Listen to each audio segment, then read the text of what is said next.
minta penangguhan penahanan bang, menurut abang sebagai praktisi hukum yang sudah melalang buana melihat kalau sudah terdakwa terjerat kasus TPPO atau pemerasan, agak susah gak sih bang dikabulkan penangguhan penahanan bang?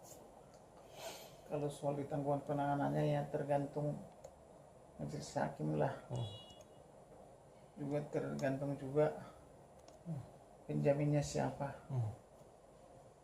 Tapi kalau menurut saya Nikita Mirzani itu sebagai artis yang punya nama, ada baiknya dikabulkan. Kenapa bang abang minta dikabulkan? Karena Nikita Mirzani itu saya lihat dia orangnya belak-belakan, namanya artis ya. Kemudian dia juga kalau berbicara apa adanya. Tapi kalau misalnya majelis hakim melihatnya ada yang lain, ya tergantung hakimnya lah.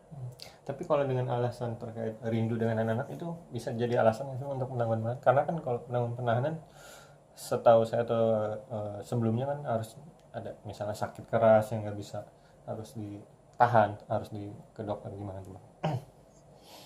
Ya kalau biasanya memang umumnya kalau sakit itu diberikan hak, misalnya hak misalnya ke dokter atau perbantaran gitu ya, atau misalnya diberlakukan penahanan. Tapi bisa juga memang karena alasan rindu. Bisa juga misalnya hakim melihat tidak kuat misalnya, tergantung majelis hakim lah. Tapi bang kalau misalnya alasannya Niki bilang dia bilang proses yang dia jalin hukumnya itu sekitar 6 bulan lebih, itu terlalu lama gitu, itu alasan begitu menurut abang emang sudah on the track mah kalau kasus-kasus seperti ini bang?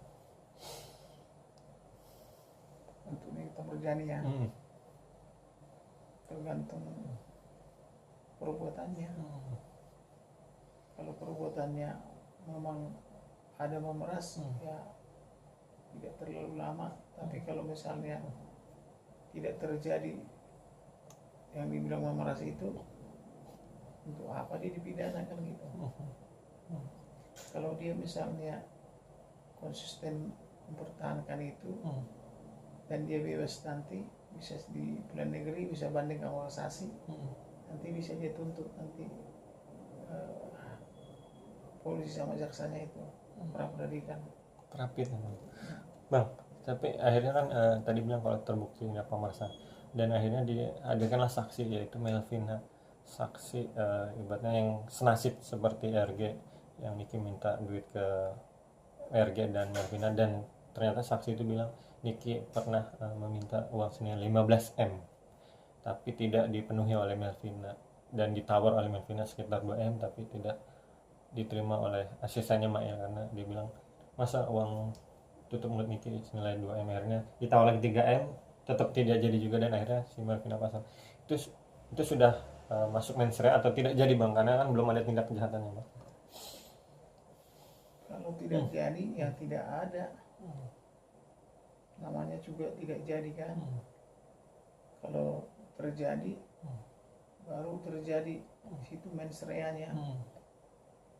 Kalau cuman cerita-cerita katanya tapi tidak jadi, tidak bisa itu. Tidak bisa jadikan bukti kuat gitu bang, bisa bilang. Tidak bisa. Tapi kalau misalnya ada percakapan yang chat gitu terkait tawar menawar jadinya 2 M jadi 3 M tidak juga, itu tidak bisa juga dijamin. Ya namanya tawar menawar kan, kalau tidak jadi kan tidak jadi juga itu.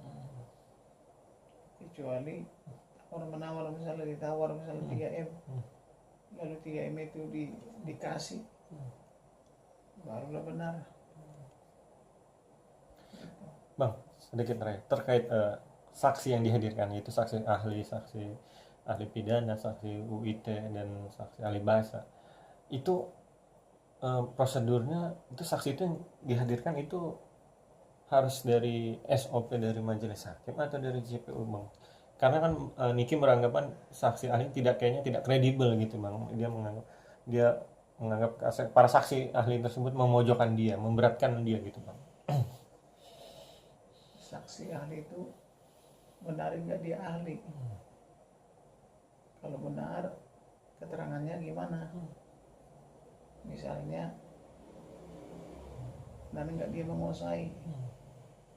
Yang ketiga, benar nggak keahliannya itu tentang apa itu dakwaan yang diberikan kepada dia? Misalnya tentang obat, benar nggak keahlian dia itu tentang obat? Terus obatnya itu ada BPOM-nya enggak? Apa namanya? BPOM. Nah, kalau tidak ada dilaporkan.